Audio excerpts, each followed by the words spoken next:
This call is now recorded. Beleza. Então, pessoal, a gente vai falar dos tecidos vegetais e a gente vai analisar cada um deles, tá? Então, vamos voltar aqui.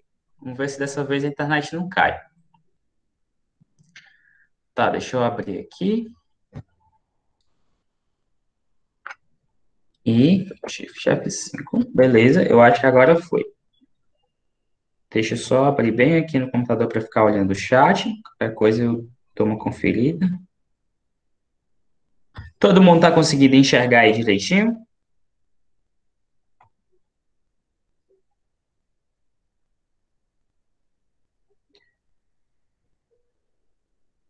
Beleza. Então, eu não consigo abrir aqui a minha... Tá, mas de qualquer forma, se vocês estão conseguindo enxergar, beleza. Então, vamos lá. Pessoal, a gente tem aqui os tecidos vegetais sendo tecidos normais, né? Como os tecidos animais. E aí, a gente vai ter... Peraí, o microfone tá ligado. E aí a gente vai ter uma série de tecidos que são correspondentes aos tecidos animais, né?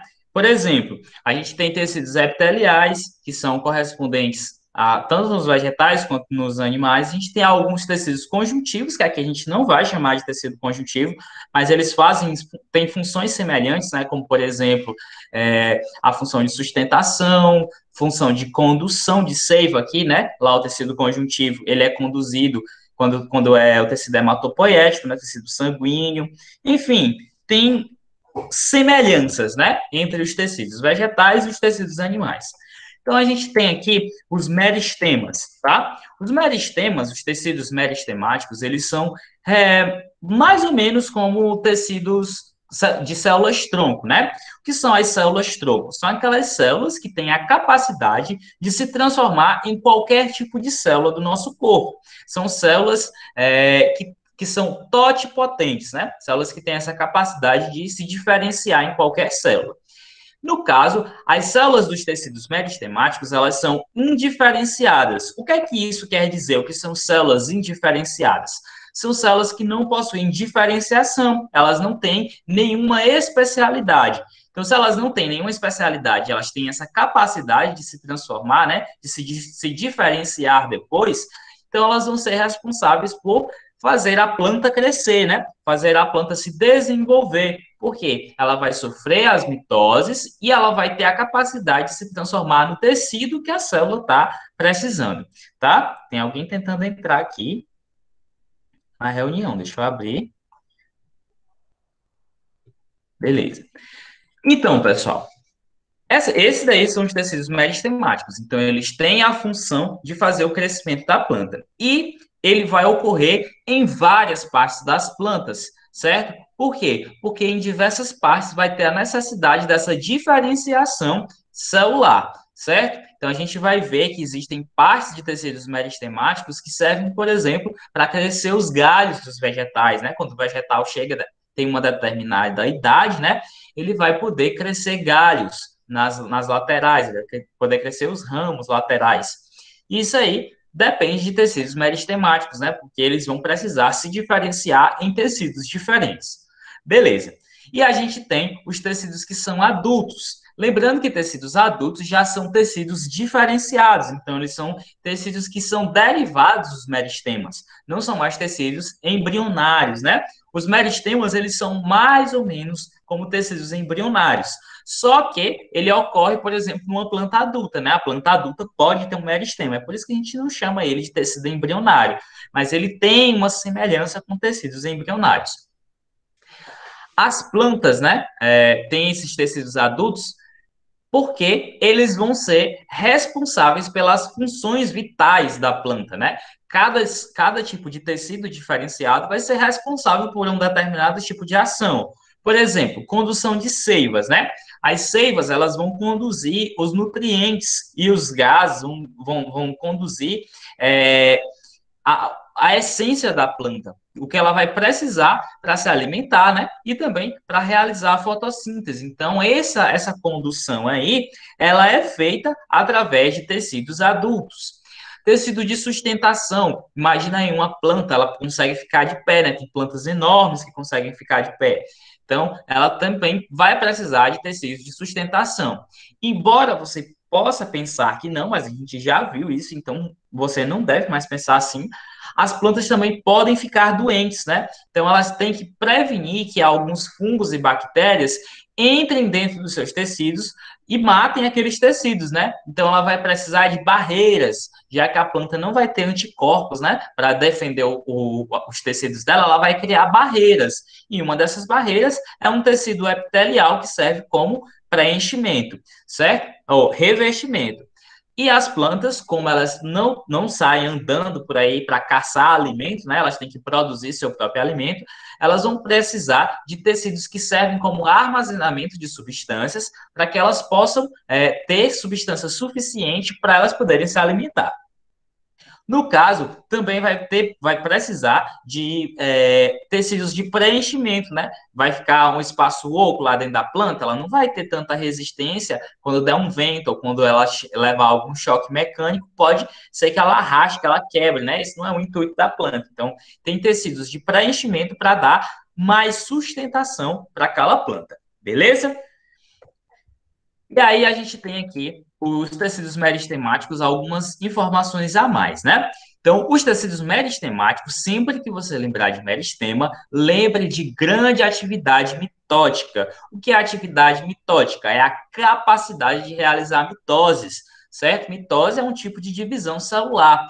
Então, esses tecidos aqui vão ter uma grande capacidade de ficar se dividindo. Eles vão se dividir várias e várias vezes e vão ter essa atividade mitótica bem grande.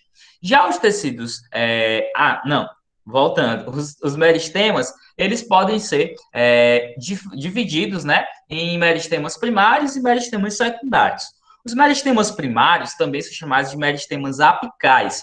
Eles vão se originar nas células embrionárias, tá? Então, o meristema primário, ele tem origem dentro das células embrionárias. Quando a planta é uma sementinha ainda, já vai ter a formação de meristemas primários. Esses meristemas primários, eles vão dar origem a todos os tecidos que são presentes na planta, certo? Seja ele de sustentação, condução, armazenamento, preenchimento, todos os tipos de tecido vão ser originados dos meristemas e a grande maioria deles, meristemas primários, tá? E por que eles são chamados de apicais? Porque eles ficam no ápice da planta, né? Ficam lá na partezinha de cima, na pontinha da planta. E aí a planta vai se desenvolvendo, crescendo, né? Nesse sentido aqui do meristema primário dela, né? Então, os meristemas primários, numa planta adulta, eles vão estar presentes principalmente no ápice do caule e das raízes. Agora aqui, pessoal, é uma coisa muito, muito, muito, muito importante que vocês nunca esqueçam, tá?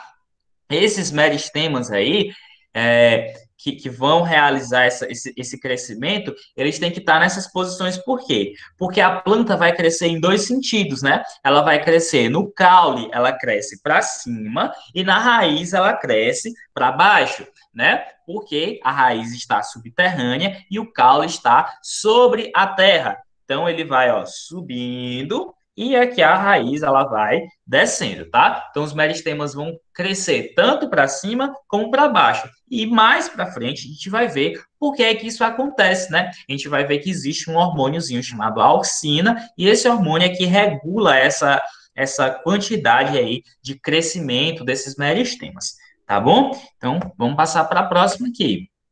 Então, nós temos os meristemas secundários, tá? Os meristemas secundários também são chamados de laterais, e eles vão derivar de células que já foram diferenciadas. Como é que isso acontece? Existem células que estavam diferenciadas e elas vão começar a formar um tipo de gema, certo? E essa gema aí, ela tem a capacidade de se transformar em outros tecidos, só que ela não é como meristema primário, né? Ela não tem origem embrionária, ela tem origem nas células que já eram diferenciadas. Então, os hormônios vão lá, atuam sobre essa célula e ela recupera essa capacidade dela de sofrer mitoses, né? Sofrer sucessivas mitoses. E aí tem uma observação. É, esse tipo de meristema aqui, ele é exclusivo de alguns tipos de planta, né? Ele é exclusivo dos angiospermas, que são aquelas plantas que possuem frutos e sementes, e eles são exclusivos também nos gimnospermas, certo? Nos angiospermas, eles vão promover o crescimento de gemas laterais, né? Eles vão promover o crescimento de galhos nas laterais das plantas. E nos gimnospermas, eles vão promover o aumento da espessura da planta, né? Da grossura dela. Ela vai ficando maior, vai ficando mais grossa, né? Isso aí é graças aos meristemas secundários, tá? Então, esses meristemas secundários aí, eles podem estar situados no interior da raiz, tá? Dentro do interior da raiz, a gente vai ter o câmbio vascular, certo? O câmbio vascular, se você pensar em vascular, você pensa em vascularização, condução, certo? Então, condução a gente tem os vasos condutores de seiva, né? O xilema e o floema. Então, esses vasos condutores aí, eles vão ficar dentro dentro dessa coisa que a gente chama de câmbio vascular, certo? E eles vão ficar mais internos dentro desse câmbio vascular. E a gente tem esse felogênio, né? Que ele está abaixo da epiderme e vai produzir a periderme. Pessoal, a gente tem dentro da raiz aí alguns componentes, vocês devem já ter visto eles lá naquela outra aula, né? Eu vou tentar sair da frente aqui, mas eu não consigo. Mas tá aqui, ó. Tá aqui falando aqui assim, para esse outro lado, ó. Tá aqui o suber, tá? Ó. Esse suber aqui, essa partezinha aqui, ó, suber, ela é uma parte muito importante da raiz, principalmente para manutenção dessa raiz, né? O suber, ele é formado por uma camada de células mortas, né? A gente vai ver mais para frente também a importância disso daí para a manutenção dessas plantas. Já os tecidos adultos, eles vão. Opa, alguém saiu, alguém entrou. Enfim, os tecidos adultos, eles estão divididos em algumas categorias, né? A gente tem aqui os tecidos de revestimento, a gente tem a epiderme, e aí essa epiderme aqui, você não deve confundir ela com aquela casca seca da árvore, certo? A casca seca da árvore é outra coisa, certo? Não é para você confundir. A epiderme, ela é uniestratificada. Quando você estudou isso aqui lá no primeiro ano, eu falei para você várias vezes. Estratos são camadas, tá? Então, um tecido que é uniestratificado significa dizer que ele tem apenas uma camada de células, tá? Ela é aclorofilada. A é um prefixo de negação. E clorofila é aquele pigmento verde, né? Que é capaz de fazer com que a célula realize a fotossíntese, né? Ele é um pigmento que é excitado na presença da luz. Então, é, ele vai dar essa capacidade para a planta fazer a fotossíntese. No caso da epiderme, o caule, né, ele não tem essa clorofila, não tem clorofila nessas células, então elas não podem fazer fotossíntese. Claro que a gente tem caules que são fotossintetizantes, são exceções. De modo geral, a epiderme é aclorofilada, tá? E ela é composta de células vivas, é por isso que eu disse para vocês, não confundam ela com aquelas células mortas, né, que ficam na casca da árvore. Ela está um pouquinho abaixo ali da casca. E nós temos o suber. O suber também é chamado de cortiça.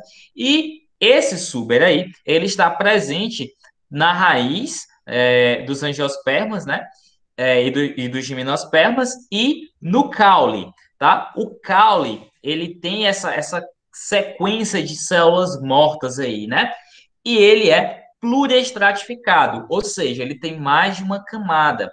Essas camadas de células mortas, elas vão servir como impermeabilizante. A planta não pode estar perdendo água com frequência. Ela não pode estar perdendo água à toa, né? Porque a água é uma coisa custosa para ela, já que é com a água que ela vai realizar a fotossíntese, que vai produzir o alimento dela. Então, ela não pode estar se dando ao luxo de estar perdendo água assim à toa, né? Então, ela criou estratégias para que ela pudesse impermeabilizar essas células aí para ela não perder água, tá? Então, esse suber aí, ele vai ficar ao redor ali da planta para que ele possa evitar a perda de água, tá? Nem todas as plantas, normalmente esses tecidos adultos aí ocorrem em plantas de maior porte, né? Olha, como eu falei para vocês, no caule e nas raízes, né? Então a gente vai ter aí uma grande quantidade desse material em organismos de grande porte, né? Que vão ter necessidade de uma quantidade de água muito maior do que um organismo minúsculo, né? Nós temos os tecidos que são condutores. A gente tem o xilema, que ele também é chamado de lênio, tá? Ó, muita atenção, já vi muita questão falando tecidos lenhosos. Quando você falar de tecido.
Tá, pessoal, eu voltei aqui, eu vou tentar terminar pelo menos essa parte, e aí a gente vê o que pode ser feito. Eu não sei o que está acontecendo na internet, geralmente, que não é tão ruim assim. Deixa eu só ver aqui, acho que está funcionando. Tá, então vamos lá. Eu vou pegar essa parte de novo, que eu acho que foi onde pausou, né? A parte de xilema,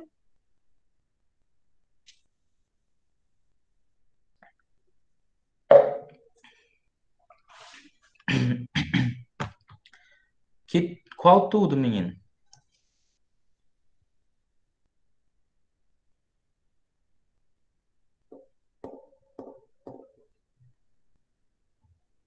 Pois é, dessa parte aqui mesmo, desse slide. Tá, então vamos lá, pessoal.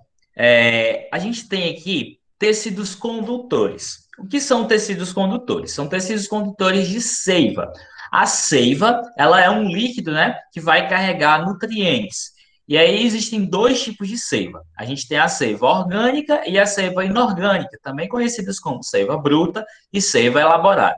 E aí a gente tem dois importantes vasos condutores. A gente tem o xilema, e aí nessa parte aqui é importante que você saiba que o xilema também pode ser chamado de lênio, tá? Muitas questões já falaram, tipo, tecido lenhoso, aí você tem que saber que ele está falando de xilema, tá? E é diferentíssimo de floema, que é chamado de liber, que a gente vai ver mais lá na frente, né? Então, ó, o xilema sempre vai conduzir seiva bruta, mas a gente não vai chamar ela só de seiva bruta, né? A gente vai chamar ela também de seiva inorgânica, tá? A seiva inorgânica, ela vai carregar água e sais que são absorvidas do solo. E a gente tem o floema, que também é chamado de liber. Ele vai transportar a seiva que a gente chama de seiva elaborada ou seiva orgânica. Ele vai carregar a matéria orgânica dissolvida em água. Qual a diferença básica entre as duas? O xilema, ele vai ser conduzido da raiz até as folhas e o floema vai ser carregado das folhas até as raízes, tá? Então, é muito importante que você saiba a diferença entre xilema e floema e também conheça os termos lênio e liber, tá? Então, existem muitas diferenças entre esses dois. Quando a gente estiver estudando condução de seiva, e a gente vai ver mais para frente a mecânica da condução de seivas, vocês vão entender por que é tão importante a gente saber que o xilema vai da raiz até as folhas e o floema das folhas até as raízes. Enfim, a gente tem agora os tecidos de sustentação. Os tecidos de sustentação, a gente tem o colênquima, o esclerênquima e o parênquima, tá? Então, o colênquima, ele é formado por células que têm uma parede reforçada por celulose e pectina. Lembrando que as células do colênquima, elas são células vivas, tá? São células que têm a capacidade de realizar atividades metabólicas, elas têm a capacidade de divisão, elas têm todas essas capacidades aí. A gente tem o esclerênquima, tá? Pessoal, o esclerênquima, ele é formado por células mortas e a parede dela é reforçada por lignina. Aí, nesse ponto aqui é que eu quero que vocês prestem bastante atenção. Tecidos do tipo de sustentação, do tipo colênquima, normalmente estão associados com plantas jovens, tecidos jovens, plantas recém-nascidas, né? Plantinhas que brotaram agora, elas têm tecidos do tipo colênquima, a maioria dos seus tecidos são do tipo colênquima. Se você pegar um brotinho, né, você consegue quebrar ele assim, ó, facilmente, dobrando ele. Dá para você fazer isso. Porque o colênquima é um tecido jovem, um tecido mole, um tecido pouco resistente. Já o esclerênquima, ele é formado de células mortas e ele vai ter uma substância, né, chamada de lignina. Essa lignina, ela confere uma resistência muito grande à planta. Ela é muito dura, ela é bem resistente. Então, é difícil você quebrar uma planta que tem muita lignina. Se você pegar, por exemplo, um caule de cajueiro, que tem muita lignina, você não consegue pegar o caule do cajueiro e dobrar assim e quebrar facilmente. Você não consegue fazer isso. Porque as paredes dessas células aí, elas estão reforçadas pela lignina. E a lignina, ela é tão resistente, ela é tão dura, ela evita tanto a passagem de água entre a parede celular e o meio externo, que a célula acaba morrendo. Então, é por isso que o esclerênquima é formado, em sua maioria, por células mortas, tá? É por causa da lignina. A lignina impregna a célula e aí ela vai ficar com uma quantidade muito grande a lignina vai impregnar ela tanto que ela não vai conseguir mais realizar suas atividades, né? Ela não vai conseguir mais trocar água com o ambiente, ela vai acabar morrendo. E nós temos os parênquimas. Os parênquimas, eles são uns tecidos de preenchimento de espaço, certo? Então, eles vão preencher espaço. A gente tem alguns exemplos de plantas que têm parênquimas bem conhecidos, né? Por exemplo, o parênquima da babosa, ele é preenchido com o quê? Ele é preenchido com aquele líquido, né? Com aquela coisa gelatinosa lá que a menina passa no cabelo, né? Então, aquilo ali que você está passando no seu cabelo é parte do tecido parenquimatoso daquela planta, certo? Então, dentro do parênquima da planta, ela vai armazenar substâncias que são importantes para a fotossíntese, que são importantes para a reserva energética, enfim, Qualquer coisa que a planta quiser armazenar ou preencher, a gente vai utilizar os parênquimas, tá? Então, a gente tem alguns tipos de parênquima muito importantes. A gente tem o parênquima aquífero, que são aqueles parênquimas que vão armazenar água, né? Normalmente, isso acontece em ambientes que são áridos. Por exemplo, um cacto. O cacto tem um parênquima aquífero. Para quê? Para ele armazenar a quantidade de água, para que ele possa, em um momento de seca, né, em um momento de estiagem, ele possa aproveitar essa água. Então, ele guarda a água dentro do seu parênquima, então ela serve aí como uma reserva de água, certo? Para que ele possa utilizar em momentos mais tarde, quando não tiver água, né? Ele vai utilizar. Parênquimas aeríferos, certo? Aquelas plantinhas aquáticas, né, que ficam flutuando em cima da água, normalmente elas acumulam ar dentro do seu parênquima. Para que ela vai armazenar ar lá dentro do parênquima? Ora, ela vai armazenar ar para que ela possa realizar a flutuação, né? Para que ela possa flutuar e ela não afunde, né? Porque se ela afundar, provavelmente ela vai morrer sem conseguir realizar as suas atividades. Nós temos os parênquimas amilíferos, que são plantas que armazenam amido dentro dos seus parênquimas, né? E aí a gente tem uma série de plantas que fazem isso, né? A grande maioria das plantas, elas guardam amido, né? Mas não são, assim, todas as plantas que guardam amido em quantidades tão grandes. Uma mandioca. A mandioca guarda uma grande quantidade de amido dentro do seu parênquima, né? E ela é uma raiz, ela guarda lá dentro do parênquima dele uma grande quantidade de amido. O amido, para quem não se lembra, é a reserva energética dos vegetais. É açúcar em um formato armazenado, né? São várias glicoses empilhadas formando um amido, tá? E nós temos os parênquimas que são clorofilianos, que são abundantes em folhas e em tecidos que são fotossintetizantes. Pessoal, os parênquimas clorofilianos são aqueles que armazenam clorofila. A clorofila, como a gente já havia comentado antes, é aquela é a substância, né, que se excita na presença de luz para que ela possa finalmente realizar a fotossíntese. Ela vai se excitar na presença de luz e aí vai criar aqueles complexos energéticos que a gente viu lá no primeiro ano do ensino médio, tá? Pessoal, eu vou parar aqui, sabe por quê? Porque eu tô com medo da internet cair de novo e a gente vai ficar nessa brincadeira de vai e volta o tempo todo. Então eu vou encerrar a gravação aqui, mas vocês que estão na aula, por favor, não saiam daí.